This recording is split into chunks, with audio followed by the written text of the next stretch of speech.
नमस्ते बच्चों। आज हम जो है परिसर अध्ययन भाग 2 छत्रपति शिवाजी महाराज के बारे में पढ़ेंगे। इसके पहले हमने पार्ट 5 तक पढ़ लिया है। आज हम पार्ट 6 पढ़ेंगे, स्वराज्य स्थापना की प्रतिज्ञा। बराबर, ये स्वराज्य स्थापना क्या है ये हम ध्यान में रखेंगे। स्वराज्य, स्व का मतलब होता है खुद, राज्य अपना राज्य। तो अपना राज्य स्थापना करनी है, स्थापना करना नहीं, बनाना है, शुरू करना है, इसकी प्रतिज्ञा लेना है, शपथ लेनी है। तो यही बताया गया है कि शिवाजी महाराज ने स्वराज्य स्थापना की प्रतिज्ञा ली। बराबर, तो इसके पहले वाले पार्ट में आपको शिवाजी महाराज की शिक्षा व्यवस्था के बारे में बताया गया है कि शिवाजी महाराज को उनकी माँ जीजाबाई जो है भगवान श्री राम, श्री कृष्ण, अर्जुन, भीम की कहानियाँ सुनाती थी, साधु संतों की बातें बताया करती थी। उसी ढंग से जब उनके पिताजी शहाजी राजे उन्हें कर्नाटक लेकर गए तो वहाँ भी उन लोगों शिवाजी महाराज की अच्छी शिक्षा व्यवस्था के लिए जो है शहाजी राजे ने अच्छे अच्छे शिक्षकों की व्यवस्था की थी और तलवार चलाना, घुड़सवारी करना, ये सब उन्हें शिक्षाएं दी गई थी।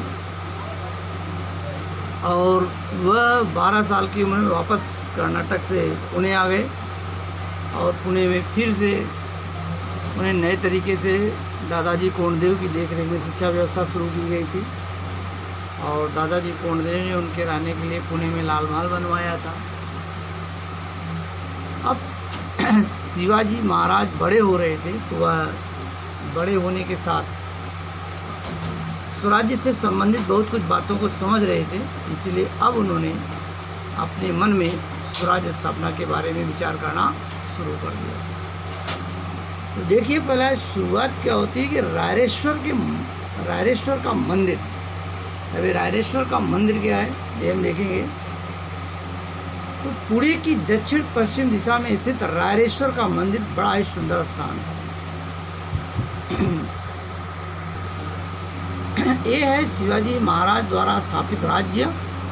तो उसके पहले जो है पुणे शिवाजी महाराज का लाल महल था, पुणे शिवाजी महाराज रह रहे थे। तो ये है पुणे, यहाँ लिखा हुआ है पुणे, और जो है पुणे के दक्षिण और पश्चिम। तो मानचित्र में नीचे की ओर दक्षिण होता है और बाएं जो होता है पश्चिम होता है, तो वहाँ लिखा दक्षिण पश्चिम। तो दक्षिण पश्चिम से मतलब होता है कि इधर कोने। बराबर, तो पुणे से नज़दीक ही, दूर नहीं, वहाँ रायरेश्वर का बहुत ही सुंदर मंदिर था। बराबर, रायरेश्वर के सुंदर मंदिर में क्या घटना घट रही थी, और यह बात है ईस्वी सन यानी ईस्वी सन 1645 की। और आज जो है हमारा सत्र चल रहा है 2021 यानी 2021 भी बोलते हैं। ये सन 1645 की बात है। एक विलक्षण घटना घटी। विलक्षण मतलब बिल्कुल अलग तरह की घटना घटी, जो कि ऐसा कभी जल्दी होता नहीं है, जो बिल्कुल हट करके हो, बिल्कुल अलग हो, उसे हम विलक्षण घटना बोलते हैं। वहाँ पर क्या हो रहे, शिवाजी महाराज और आसपास की घाटी के कुछ मावले। शिवाजी महाराज पुणे रहते थे और पुणे के ही बगल में जो है आसपास जो रहने वाले मावले साथी थे जो शिवाजी महाराज के साथ रहते थे, सबके सब वो मावले विचार विमर्श करने के लिए वहाँ इकट्ठे हुए थे। बराबर, तो आपस में विचार विमर्श मतलब अपनी बातों को लोगों के सामने रखना और उस पर जो है अपना जो है विचार देना और दूसरे का विचार लेना। इसीलिए वे सब इकट्ठे हुए थे, एकत्र हुए थे। और यह उस समय का काफ़ी घना जंगल था। घना मतलब जहाँ पर पेड़ों की संख्या बहुत ज़्यादा हो, ऐसे घने जंगल और झाड़ियों के बीच। तो जहाँ बड़े बड़े पेड़ होते हैं उन पेड़ों के बीच में छोटे छोटे दूसरे भी पेड़ पौधे हो जाते हैं, उन्हें हम झाड़ियाँ बोलते हैं। ऐसी झाड़ियों के बीच में रायरेश्वर का मंदिर था, यह भगवान शंकर का मंदिर था, और वहीं पर वे मावले शिवाजी महाराज के साथ किस बात की चर्चा कर रहे थे इसीलिए इकट्ठे थे। और यह केवल चर्चा शिवाजी महाराज की उन अपने मावलों दोस्तों के साथ ही नहीं थी, बल्कि उस रायरेश्वर के भगवान शिव शंकर के साथ भी वह चर्चा थी एक ढंग से। यानी वह भगवान शंकर से वे लोग क्या मांग रहे थे, किस बात की प्रार्थना कर रहे थे। बराबर। अभी देखिए बाल शिवा की तेजस्वी वाणी। बाल शिवा, बाल का मतलब है बच्चे। शिवाजी महाराज उस समय जस्ट 12 साल के ही हुए थे।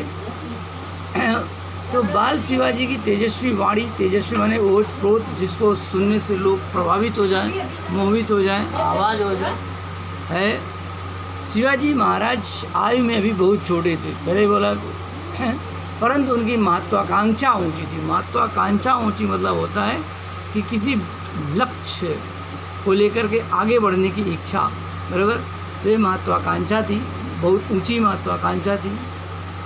ऐसे में उन्होंने एक बड़ी योजना बनाई, प्लान बनाया, और वह प्लान बताने के लिए वे लोग पुणे के दक्षिण पश्चिम रायरेश्वर के भगवान शिव के मंदिर में इकट्ठे हुए अपने साथियों दोस्तों। तो मावले ही उनके दोस्त थे, पहले बताए हुए लाल महल के आसपास रहने वाले अपने मावले साथियों के साथ खेला करते थे, वही सब मावले साथी भी थे उनके। उनसे वो बड़े उत्साह, जोश, पूरे विश्वास के साथ बोलना शुरू किया। एक तरह से भाषण देना, लोगों को प्रेरित करना, प्रेरणा देना, ऐसा था। साथियों, क्या आज मैं तुम्हें यानी आप सबको अपने मन की एक बात बता सकता हूँ? यानी बताऊँ? उन्होंने बताया कि हमारे पिताजी शहाजी राजे, तो शिवाजी महाराज के पिताजी शहाजी राजे बीजापुर के सरदार। बीजापुर कौन? आपको शुरू मैंने बताया कि शिवाजी महाराज के पहले पूरा महाराष्ट्र जो है बीजापुर के आदिल शाह, अहमदनगर के निजाम शाह, उत्तर के मुग़ल बादशाह जो है शाहजहाँ, जंजीरा के पुर्तगाली, सिद्दी, इन लोगों के शासन में बड़ा हुआ था। तो इस समय भी शिवाजी महाराज के पिताजी राजा शाहजी जो थे बीजापुर के सुल्तान के सरदार थे, और उन्होंने ही हमें यहाँ की जागीर का अधिकार दिया है। ये जागीर आप देखभाल कीजिए, ये सब था, और सब कुछ ठीक चल रहा था, कोई परेशानी नहीं। जैसा उनके परदादा, दादा, पिताजी कर रहे थे। लेकिन शिवाजी महाराज इन सब बातों से संतुष्ट नहीं थे, प्रसन्न नहीं थे। उन्हें कुछ और करना था, कुछ अलग करना था, और भगवान हमेशा उन्हीं का साथ देते हैं जो लोग कुछ अलग करते हैं। ऐसा ही कुछ शिवाजी महाराज के मन में था, इसीलिए शिवाजी महाराज ने बताया कोई परेशानी नहीं। लेकिन मगर साथियों, मुझे इसमें जरा सी भी खुशी नहीं है, कोई प्रसन्नता नहीं है ऐसा कर करके। बराबर।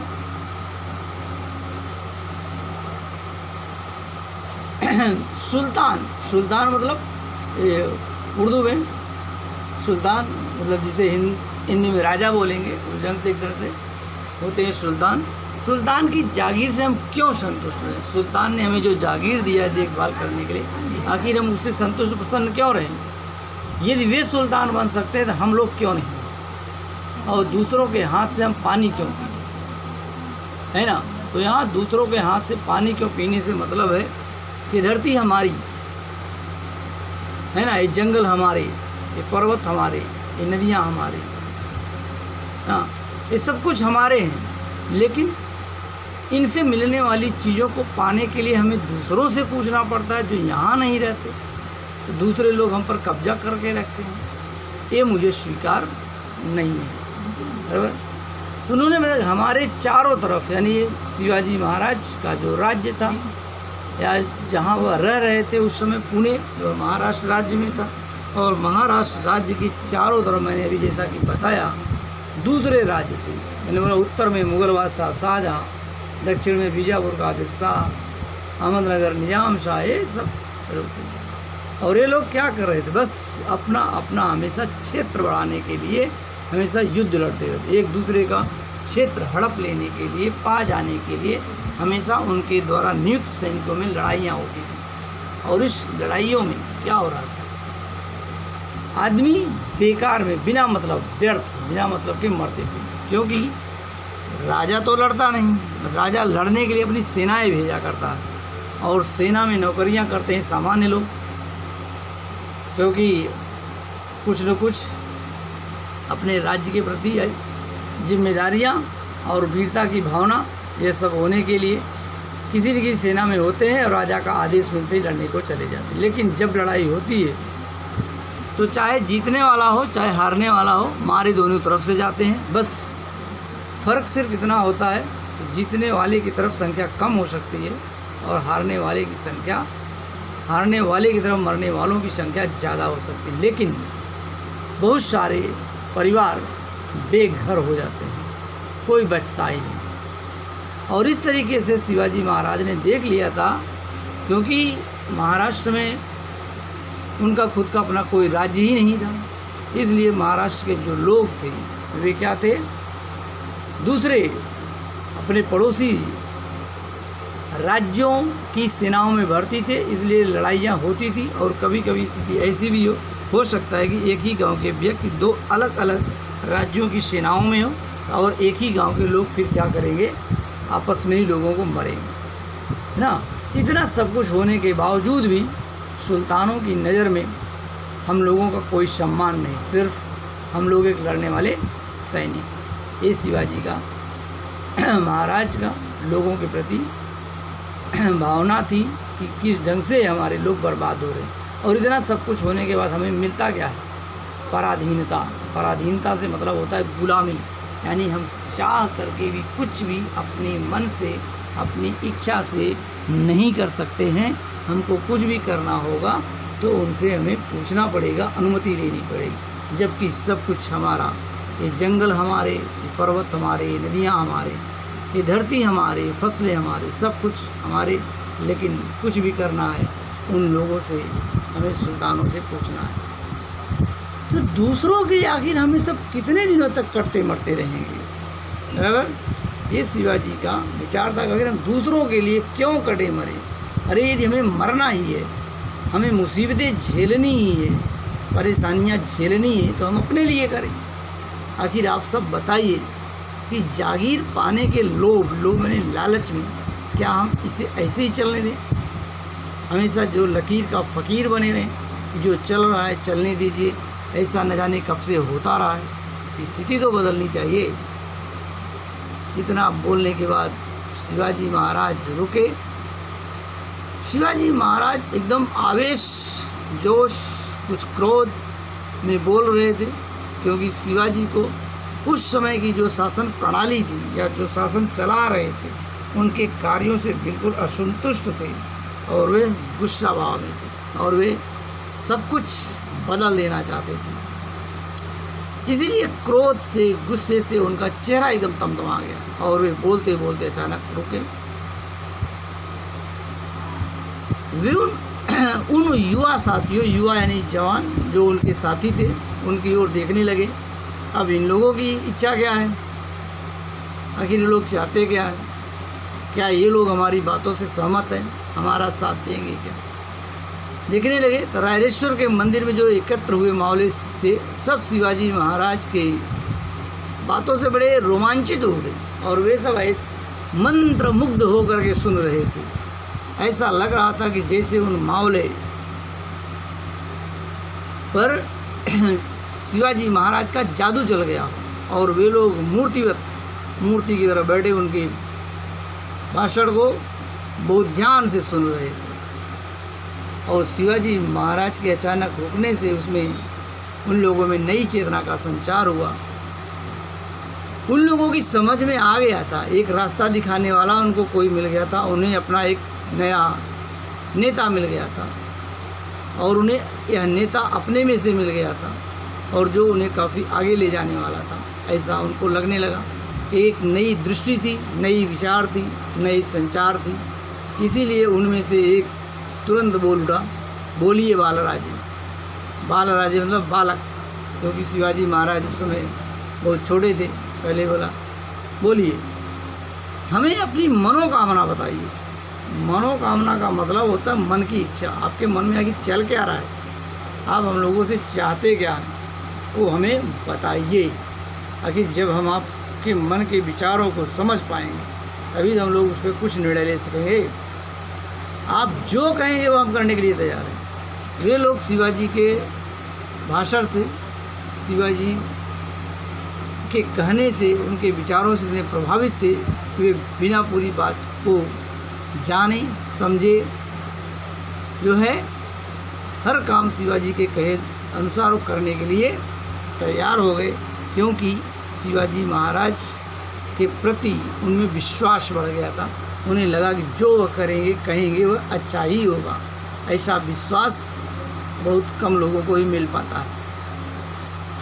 बोले राजे, आप जो कहेंगे वही हम करेंगे, यहाँ तक कि ज़रूरत पड़ने पर, आवश्यकता पड़ने पर हम अपने प्राण भी दे देंगे, जान भी देंगे। वे सभी तेजस्वी थे। युवा वीर एक स्वर में बोल उठे, सभी एक ही आवाज़ में बोल उठे। और जब सबके आवाज़ एक हो तो निश्चित रूप से सबके काम भी एक ही हो जाते हैं। अब देखिए, स्वराज की शपथ। शपथ का मतलब होता है प्रतिज्ञा करना। आप लोग स्कूल में प्रतिज्ञा लेते हैं, है ना। ये देखिए, आप सब स्कूल में इसी तरह की प्रतिज्ञा लेते हैं। भारत मेरा देश है, सभी भारतीय मेरे भाई बहन हैं, मुझे अपने देश से प्यार है, बराबर। इसी ढंग से आगे पूरा प्रतिज्ञा आप लेते हैं। ऐसी ही प्रतिज्ञा शिवाजी महाराज जो है मावलों से अपने नए बनने वाले स्वराज्य के लिए ले रहे थे। मावलों के इन शब्दों से शिवाजी महाराज बहुत उत्साहित हुए। शिवाजी महाराज ने मावलों को जो भाषण दिया, जो सिखाया, उससे वे लोग प्रेरित हुए और वे सब के सब शिवाजी महाराज का साथ देने के लिए तैयार हो गए थे। और इसीलिए उनको लगा कि हम जो चाहते हैं ये लोग हमारा साथ देने को तैयार हैं, क्योंकि ये लोग साथ मिलेंगे एक एक करके तो लोगों की संख्या बढ़ती जाएगी। फिर शिवाजी महाराज प्रसन्नतापूर्वक बोले, मित्रों, यदि आप सब हमारा साथ देने के लिए तैयार हैं तो हमारा मार्ग निश्चित हो गया है। मार्ग यानी रास्ता। अब चलने का, हमें अपने लक्ष्य प्राप्ति के लिए, लक्ष्य की ओर चलने का रास्ता निश्चित हो गया है। अपने ध्येय के लिए, ध्येय माने अपने उद्देश्य को पूरा करने के लिए हम सब प्रयत्न करें, कोशिश करेंगे और उसके लिए हम सब कष्ट उठाएंगे, क्योंकि किसी भी लक्ष्य की प्राप्ति करने के लिए हमें कष्ट करना ही पड़ता है और बिना कष्ट किए हमें किसी लक्ष्य की प्राप्ति कभी होती नहीं है। सभी अपने प्राण अर्पण करने के लिए तैयार रहेंगे। तो यह जो लक्ष्य हम लोगों ने निश्चित किया है उसमें कभी भी, कहीं भी, किसी भी स्थिति में लोगों की जान जा सकती है, तो उसको भी लिए तैयार रहेंगे प्राण अर्पण करने के लिए। अब हम सबका लक्ष्य है, उद्देश्य है ना, हिंदवी स्वराज्य, बराबर। यह हिंदवी स्वराज्य जो है आपका, हमारा, हम सबका स्वतंत्र राज्य होगा।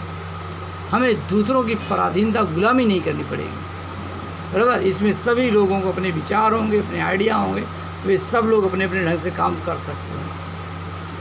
चलिए उठिए, इस रायरेश्वर को साक्षी मानिए। रायरेश्वर यानी भगवान शंकर के उस मंदिर में, भगवान शंकर के सामने उसको गवाह बनाइए। साक्षी यानी गवाह बनाइए। मानिए, हम प्रतिज्ञा करेंगे कि स्वराज्य स्थापना के लिए हम अपना सर्वस्व अर्पण करेंगे। ये स्वराज्य, हिंदू स्वराज्य की स्थापना के लिए हम अपना सब कुछ, सर्वस्व माने सब कुछ अर्पण कर देंगे, चाहे उसमें हमारी जान चली जाए। सारा का सारा मंदिर परिसर, मंदिर के अंदर और मंदिर के बाहर और जंगल शिवाजी महाराज के एकदम शब्दों से गूंज उठा था, गुंजायमान था। अंत में उन्होंने निश्चयपूर्वक कहा कि यह राज्य हिंदू स्वराज्य के रूप में हो, ना, जिसमें सबका अपना राज्य लगे, ये हमारा राज्य है। ऐसी ईश्वर की इच्छा है, भगवान की इच्छा है, और ईश्वर की इस मनोकामना को हम पूरी करेंगे। तो ईश्वर की जो मनोकामना है, मन की उनकी इच्छा है, उसे हम सब पूरा करेंगे मिल करके, बराबर। तो भगवान उसी की मदद करते हैं, उसी के साथ देते हैं जो अपना मदद खुद करना चाहे, अपना मदद खुद करने को तैयार हो।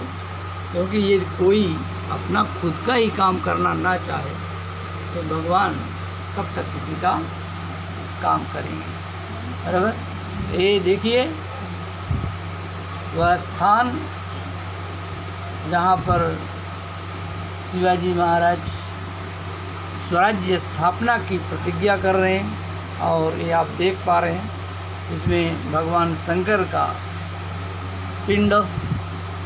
ऐसा आप लोग भगवान शंकर के मंदिर में गए होंगे तो आप ऐसा देखते हैं, इस तरह की जो है भगवान शंकर के जो है पिंड पर फूल चढ़ाते हुए और दूध अर्पित करते हुए, ये है शिवाजी महाराज और उनकी स्वराज्य के लिए की जाने वाली प्रतिज्ञा।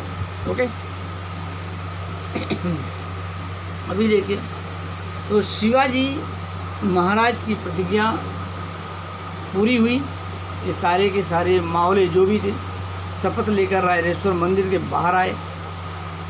शिवाजी महाराज का मन भी भावाभिभूत था, बहुत ही खुश था, भावनाओं में बह रहे थे। और पुणे जैसे ही वह लौट करके रायरेश्वर के मंदिर से वापस आए, लाल महल जो शिवाजी महाराज का घर था वहाँ गए माँ साहब यानी जीजाबाई के पास। उन्होंने मंदिर में, रायरेश्वर के मंदिर में घटी हुई पूरी घटना का उन्होंने वर्णन किया, और माँ साहब यह सब बातों को सुन करके धन्य हो गई, अत्यधिक प्रसन्न हो गई, और उन्हें पूरा विश्वास हो गया। उन्होंने जो सोचा था कि बाल शिवाजी महाराज एक ना एक दिन अपना राज्य अवश्य बनाएंगे, और वे गुलामी की जो जंजीरें हैं उन्हें वो अवश्य तोड़ने में सफल होंगे। ओके,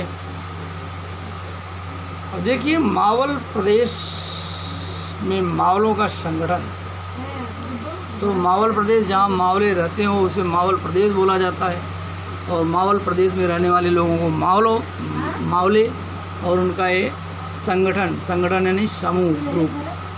तो मावल प्रदेश में मावलों का संगठन। तो शिवाजी महाराज और मावलों का जो लक्ष्य था वो निश्चित हो चुका था, हिंदवी स्वराज्य। और हिंदवी स्वराज्य की स्थापना के लिए वे प्रतिज्ञा ले चुके थे। अब केवल प्रतिज्ञा लेने से कुछ होता नहीं, उसके लिए काम भी करना पड़ता है, और इसीलिए उस लक्ष्य की प्राप्ति के लिए लोग नए काम में जुट गए। तो मावलों को लेकर वे तलवारबाजी करने लगे, क्योंकि अब स्वराज्य बनाना है और पड़ोसी हमारे ताकतवर हैं, और उनसे बिना युद्ध किए सब संभव नहीं होगा, तो उसके लिए हमें तैयारी तो करनी पड़ेगी। इसीलिए शिवाजी महाराज उन मावलों को तलवार चलाना, घुड़सवारी करना, क्योंकि घोड़े पर बैठ करके एक जगह से दूसरी जगह बड़ी तेज़ी के साथ निकलना। साथ में महाराष्ट्र का जो प्रदेश है वो पहाड़ियों का प्रदेश है, पहाड़ों का प्रदेश है, वो घाटियाँ हैं, ऊँचे ऊँचे पर्वत है, शिखर है। तो दुर्गम बड़े मुश्किल वाले रास्तों को भी ढूंढना, क्योंकि आवश्यकता पड़ने वहाँ से कैसे हम निकलेंगे। दर्रे, दो पहाड़ों के बीच के जगह, घाटियाँ और गुप्त मार्ग, ऐसे ऐसे रास्ते जिस पर अभी लोग आते जाते ना हो, ऐसे रास्तों से आवश्यकता अनुसार निकलना, इन सब की निरीक्षण करना, पता लगाना।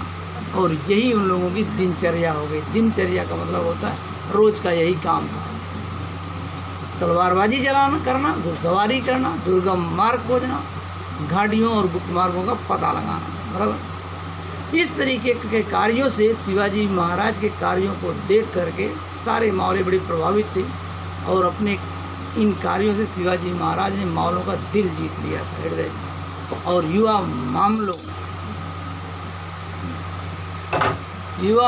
मावले शिवाजी महाराज के लिए बिल्कुल पागल हो गए थे, है ना। अब उनके लिए सब कुछ हुए कि जिएंगे तो शिवाजी के लिए, मरेंगे तो शिवाजी के लिए। उनका ऐसा विचार आया कि अब वे लोग शिवाजी महाराज की आज्ञा के बिना जीवित नहीं रह सकते थे, कि अपने स्वराज्य के लिए करना है, ऐसा उनका विचार था। ठीक उसी तरीके से यदि आप कभी समुद्र के किनारे गए हों तो आपने समुद्र में देखा होगा हमेशा लहरें आती हैं, समुद्र की तरफ से पानी किनारों की तरफ आती है, और इसी तरीके से इन युवा मावलों में ये ज्वार आ गया था। ज्वार क्या होता है? आप लोगों ने कहा होगा समुद्र का पानी जब धरती की ओर बढ़ता है तो उसे ही ज्वार बोलते हैं, बराबर। तो समुद्र के बढ़ते हुए पानी की तरह ये मावलों की शक्तियाँ मावलों के कार्य भी थी। और शिवाजी महाराज ने पुणे के आसपास सभी गढ़ यानी जो भी किले थे उन सबको अच्छी तरह से देख लिया था और किलों को अपने साथियों के साथ निरीक्षण किया था कि इन लोगों ने कहाँ पे गढ़ हैं, कौन से किले हैं और इन किलों पर कैसे कब्जा किया जा सकता है, बराबर।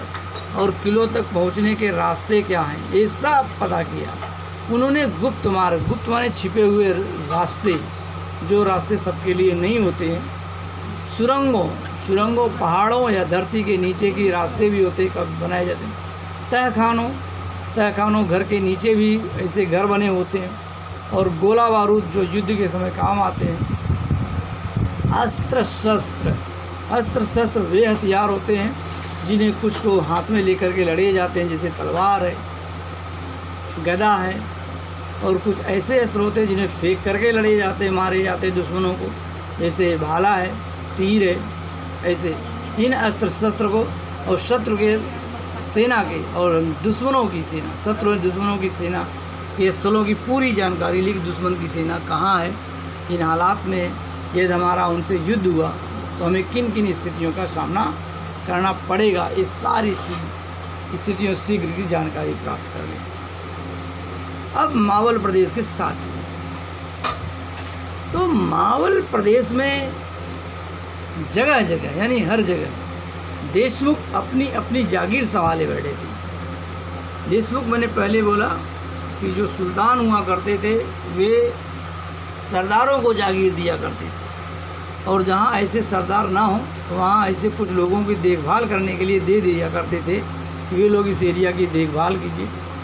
और उन्हें अपनी जागीर का बड़ा लोभ था, लालच था। उनको लगता था ये जागीर पा करके जैसे वे पूरी दुनिया के राजा हों, बराबर। इसीलिए अब जो इन जागीरों को पा करके अपने आप को पूरी दुनिया का राजा समझता हो तो दूसरे की जागीर को पाने के लिए भी लड़ेगा, झगड़ेगा भी। इसीलिए वे लोग चाहते थे हमारा जागीर ना जाए, बराबर। दूसरे का जागीर उन्हें मिल जाए चलेगा, लेकिन उनकी खुद की जागीर नहीं जानी चाहिए। ये हमेशा लड़ते झगड़ते थे, और यही झगड़े की वजह थी जिसकी वजह से मराठा लोगों की ताकत बिना मतलब के बर्बाद हो रही थी। क्योंकि इसके पहले हमने आपको जो पाठ पढ़ाया था मराठी सरदार, उसमें हमने बताया था कि महाराष्ट्र में शौर्य की परंपरा मराठा सरदारों ने जीवित रखी थी। मुधोल के घोरपड़े, जावली के मोरे, फलटण के निम्बालकर, एलोरा के भोसले, ऐसे सारे जो है पराक्रमी घराने थे। लेकिन ये सारे लोग सब के सब अपने सरदार बनने के लिए या जागीरदारी के लिए लड़ते झगड़ते थे। और इन लोगों ने कभी ऐसा मिल करके नहीं सोचा कि यदि हम सारे लोग मिल करके एक हो जाएं तो हमारा अपना खुद का राज्य हो जाए। लेकिन ऐसा किसी ने कभी नहीं सोचा, बस सुल्तानों की सेवा करने में ही और जागीर पा करके जागीर बन जाने में ही मस्त थे, प्रसन्न थे। ऐसा जबकि सब लोग चाहते तो न जाने कब जो है महाराष्ट्र में अपना खुद का राज्य बन जाता। यह बात शिवाजी ने अच्छी तरह समझ ली थी कि ये लोग सब आपस में लड़ रहे हैं, और यदि यही सारे लोग मिल करके एक हो जाएं और जो आपस में लड़ रहे हैं वह दूसरे से लड़ें तो हमारा राज्य निश्चित ही बन जाएगा और हमारे हिंदी स्वराज्य को बनने से कोई रोक नहीं सकता। इसीलिए शिवाजी महाराज ने यह समझ लिया कि कुछ भी हो जाए और हमें इन मराठा सरदारों को, इन जागीरदारों को आपस में लड़ने से रोकना होगा, और इनके लड़ने की दिशा आपस में न हो करके हमें दुश्मनों के खिलाफ लगानी होगी। शिवाजी महाराज इसलिए देशमुखों के गांव में जा रहे थे। हर गांव में जाते देशमुखों को अपने हिंदी स्वराज्य की बातों को समझाते थे, उन्हें अपने स्वराज्य के उद्देश्य से प्रभावित करते थे। हमारा अपना खुद का राज्य हो, हमारी भाषा हो, सब कुछ हो, हमारे अपने लोग हैं जहाँ बातें सुनी जाए। तो शिवाजी की जो महाराज थे उनके मधुर वाणी, बड़े प्रेम के साथ उनके बोलने से, तर्क से उन्हें अपना बना लिया। और लेकिन कुछ लोग उनकी अवज्ञा भी की। अवज्ञा माने उनकी बातों को नहीं माना, तो हमेशा से ये ऐसा रहा है कि आप कुछ भी करें तो कुछ लोग आपका साथ देंगे तो कुछ लोग आपका साथ नहीं देंगे। हमेशा अच्छों के बीच में कुछ बुरे लोग भी होते हैं और उन बुरे लोगों के बीच में रह कर के भी हमें अच्छे लोगों को साथ लेकर के हमें काम करना पड़ता है। ऐसा ही शिवाजी महाराज ने किया। जिन लोगों ने शिवाजी महाराज की बातों को माना, अच्छी बात, और जिन लोगों ने शिवाजी महाराज की बातों को नहीं माना तो शिवाजी महाराज उनको भी समझा बुझा करके, कुछ भय दिखा करके, जैसा भी हो सका रास्ते पर लाने की कोशिश किए। बराबर। तो मराठों के आपसी झगड़ों को उन्होंने हमेशा के लिए समाप्त करवाया और सब इस बात के लिए धन्यवाद देने लगे कि कल तक जो हमारे आपस में हम सब लोग आपस में दुश्मन बने बैठे थे, कम से कम अब एक दूसरे से अच्छे से बात तो होती है, अच्छी भावना के साथ। तो मावल प्रदेश के जो लोग थे, जैसे झुंझारराव मरल, हैबतराव सिलमकर, बाजी पासालकर, विटोजी सितोले, जेदे, पायगुड़े, बांदल, ये सब देशमुख शिवाजी महाराज की बात मानने लगे और देशमुख शिवाजी महाराज की बात मानने लगे। मावल प्रांत में शिवाजी महाराज के स्वराज्य की लहर बड़ी तेज़ी के साथ अब बढ़ने लगी। सभी लोगों के मन में ये भावना आने लगी, यदि हम सफल हो गए तो निश्चित रूप से हमारा स्वराज्य बहुत जल्द ही बन जाएगा। शिवाजी महाराज की राजमुद्रा क्या होती है, ध्यान रखना है। अब हर राज्य की अपनी एक राजमुद्रा होती है और राज्य का, देश का एक चिन्ह होता है। ऐसे ही शिवाजी महाराज के नाम से जागीर का प्रशासन प्रारंभ हुआ था, क्योंकि शहाजी राजे शिवाजी महाराज के पिताजी बेंगलुरु से पुणे लौटते समय बहुत सारे अधिकारियों को शिवाजी महाराज के साथ भेजा था। जैसे वे स्वतंत्र राज्य के अधिकारी हो, सब काफ़ी अनुभवी थे और इसीलिए भेजा था कि शिवाजी महाराज अपने जागीर का प्रशासन सब कुछ अच्छे ढंग से चला सकें। तो शहाजी राजे जो है, शिवाजी महाराज के पिताजी ने शिवाजी महाराज स्वतंत्र राजमुद्रा तैयार की, खुद की राजमुद्रा बनाई अपनी जागीर की, और वह इस प्रकार थी। ये है उनकी राजमुद्रा शिवाजी महाराज की, आप इसे देख सकते हैं। और ये अष्टागान है, 8 कोनों वाला है और इसमें संस्कृत भाषा में कुछ लिखा हुआ है और जो लिखा है वो यहाँ दिया है। प्रतिपंचंद्र लेखे वर्धिष्णुर विश्ववंदिता शाहसूनो शिवस्या मुद्रा भद्राय राजति। ये इस पर राजमुद्रा पर लिखा गया है, ये संस्कृत भाषा में लिखा गया है और इसका मतलब क्या होता है ये हम आपको देखते हैं। बराबर। प्रतिपदा के चंद्रमा की तरह, तो प्रतिपदा क्या होती है, हमने आपको हिंदी में जो है पाठ पढ़ाया है चंद्रमा से संबंधित, उसमें आपको हमने चित्र बना करके दिखाया है कि महीने में एक दिन ऐसा होता है जब चंद्रमा पूरा का पूरा दिखता है, और जिस दिन चंद्रमा पूरा का पूरा दिखता है उस दिन को हम पूर्णिमा कहते हैं। और एक 15 दिन के बाद एक पखवाड़ा जो होता है, 15 दिन के समय को पखवाड़ा बोला जाता है। चंद्रमा घटते घटते ऐसी स्थिति में पहुंच जाता है कि जहां एक दिन बिल्कुल भी नहीं दिखता, और जिस दिन चंद्रमा बिल्कुल भी नहीं, पूरी रात में कभी भी नहीं दिखता है, उसे हम अमावस्या कहते हैं। और अमावस्या या पूर्णिमा, अमावस्या जिस दिन होता है बिल्कुल भी नहीं दिखता, उसके अगले दिन को ही हम प्रतिपदा बोलते हैं। पहला दिन जिस दिन होता है अमावस्या के बाद, उस दिन चंद्रमा थोड़ा दिखता है। उसके बाद दूसरे दिन को द्वितीया, अगले दिन को तृतीया, चतुर्थी, पंचमी, षष्ठी, सप्तमी, अष्टमी, नवमी, दसवीं, एकादशी, द्वादशी, त्रयोदशी, चतुर्दशी, और फिर पूर्णिमा आ जाता है जिस दिन चंद्रमा पूरा दिखता है। तो अमावस्या जो बिल्कुल भी नहीं दिख रहा है, तो हिंदवी स्वराज्य वो बिल्कुल भी नहीं दिख रहा है और हिंदवी स्वराज्य के लिए हमें काम करना है। तो वह काम जो था जो चंद्रमा धीरे धीरे बढ़ रहा था उसी ढंग से प्रतिपदा के चंद्रमा की तरह बढ़ने वाली। जिस ढंग से अमावस्या के दिन चंद्रमा बिल्कुल भी नहीं दिखता, लेकिन उसके अगले दिन पहले दिन, जिसे पहले दिन को प्रतिपदा बोलते हैं, थोड़ा दिखता है, अगले दिन और बढ़ता है, ऐसा रोज रोज बढ़ता है। तो प्रतिपदा के चंद्रमा की तरफ बढ़ने वाली और सारे संसार के लिए पूजनीय होने वाली, पूरी दुनिया जिसकी पूजा करे, यह राज मुद्रा है। शाहजी राजे के सुपुत्र, पुत्र और सुपुत्र, पुत्र माने बेटा, सुपुत्र माने अच्छा बेटा। तो शिवाजी महाराज जो थे वह जो है शाहजी राजे के सुपुत्र थे, क्योंकि राजमुद्रा लोगों के कल्याण के लिए, भलाई के लिए यह संदेश देने वाली राजमुद्रा है। स्वराज्य स्थापना की संकेत ही थी कि आने वाले भविष्य में, जैसे जिस दिन चंद्रमा बिल्कुल भी नहीं दिखता लेकिन रोज़ रोज़ बढ़ते बढ़ते एक दिन पूरा दिखता है, वैसे ही जो हिंदू स्वराज्य नहीं दिख रहा है, एक दिन ऐसा आएगा धीरे धीरे ही से, लेकिन जब हर जगह हिंदू स्वराज्य होगा। इस मुद्रा में एक और खासियत थी, वह खासियत क्या थी? ये उस कालखंड में, यह जिस समय की बात हो रही है मध्य युग के कालखंड की, आज से लगभग 450 साल पहले की, उस समय जो राजमुद्रा होती थी प्रायः फारसी भाषा में हुआ था। तो भाषा क्या, जैसे एक मराठी भाषा, हिंदी है, अंग्रेजी है, वैसे एक फारसी भाषा होती है। उस समय फारसी भाषा में लिखी जाती थी, उकेरी जाती थी, लिखी जाती थी, क्योंकि उस समय हमारे देश के अधिकांश भागों पर मुस्लिम शासक थे और मुस्लिम लोगों की जो भाषा है उर्दू है, वो उसकी लिपि फारसी होती है। तो वैसे ही शिवाजी महाराज की राजमुद्रा जो उकेरी गई वह संस्कृत भाषा में, संस्कृत हमारे हिंदुस्तान में देव की भाषा समझी जाती है। तो स्वराज्य की तरह ही अपनी स्वभाषा होनी चाहिए।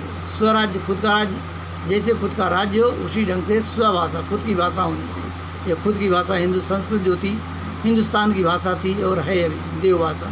और खुद का स्वधर्म, खुद का भी धर्म भी चाहिए, लेकिन हमें अपने धर्म के साथ साथ दूसरे भी धर्मों का सम्मान करना चाहिए, दूसरे धर्मों का द्वेष न हो, लेकिन किसी दूसरे धर्म से हमें नफरत नहीं करनी चाहिए, ये बताया गया। शीघ्र ही, बहुत जल्द ही सभी मामलों की ये समझ में आ गया था कि शिवाजी महाराज ने हिंदू स्वराज्य स्थापना का जो पवित्र कार्य अपने हाथों में लिया है, निश्चित रूप से लोक कल्याण, इस हिंदू स्वराज्य के अंतर्गत महाराष्ट्र में रहने वाले सभी लोगों की भलाई के लिए ही प्रारंभ किया गया।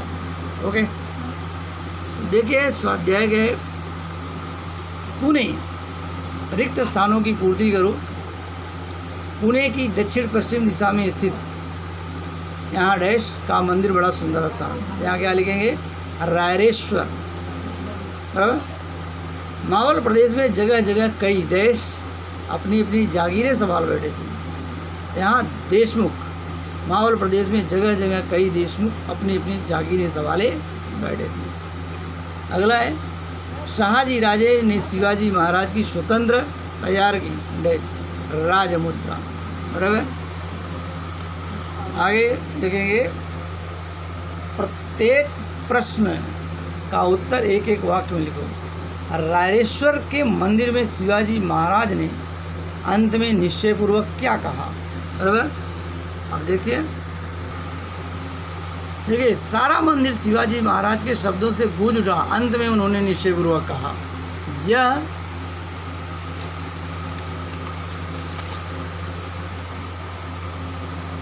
राज्य हिंदू स्वराज्य के रूप में हो, ऐसी ईश्वर की इच्छा है। ईश्वर की इस मनोकामना को हम पूरी करेंगे, यही शिवाजी महाराज ने अंत में निश्चयपूर्वक कहा था। ओके, अगला प्रश्न देखेंगे, जीजाबाई को कौन सा विश्वास होने लगा? बराबर। जीजाबाई को विश्वास हुआ, देखो यदि उन्हें विश्वास हुआ, उन्होंने जो सोचा था बाल शिवाजी राजे उसे अवश्य पूरा करेंगे, यह जीजाबाई को विश्वास होने लगा था। अगला प्रश्न है, शिवाजी महाराज ने किन बातों की पूरी जानकारी प्राप्त कर ली? बराबर। तो शिवाजी महाराज ने पुणे के आसपास के सभी गढ़ और किलों का अपने साथियों के साथ निरीक्षण किया। उन्होंने गुप्त मार्गों, सुरंगों, तरखानों, गोला बारूद, अस्त्र शस्त्र तथा शत्रु सेना के स्थलों की पूरी जानकारी शीघ्र ही प्राप्त कर ली। शिवाजी महाराज ने किन बातों की रोकथाम करने का दृढ़ निश्चय किया? मावल प्रदेश में जगह जगह कई देशमुख अपनी अपनी जागीर संभाले बैठे थे। उन्हें अपनी जागीर का बहुत लोभ था। वे जागीरों के लिए आपस में लड़ते झगड़ते रहते थे। इन झगड़ों में मराठों की शक्ति अनायास ही बर्बाद हो रही थी। यह बात शिवाजी महाराज ने अच्छी तरह जान ली थी। उन्होंने उसे रोकने का दृढ़ निश्चय किया। आगे देखिए 2-3 वाक्यों में शिवाजी महाराज का लक्ष्य क्या था, बराबर। देखिए, हम सबका लक्ष्य है, यानी शिवाजी महाराज का लक्ष्य है हिंदवी स्वराज्य, आपका, हमारा, सबका स्वतंत्र राज्य स्थापित करना, बराबर। यही शिवाजी महाराज का लक्ष्य था।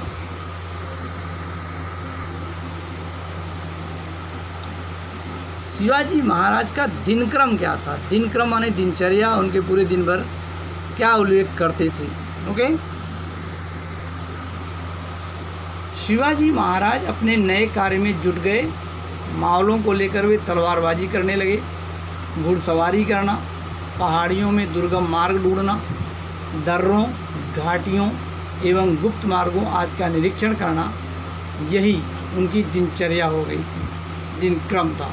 ओके, तो ये था शिवाजी महाराज का स्वराज्य स्थापना की प्रतिज्ञा। और इस तरह से आप इसे जो है अच्छे से पढ़ेंगे, समझेंगे और स्वाध्याय को पूरा करेंगे और आपको ये समझ में आ जाएगा। ओके, धन्यवाद।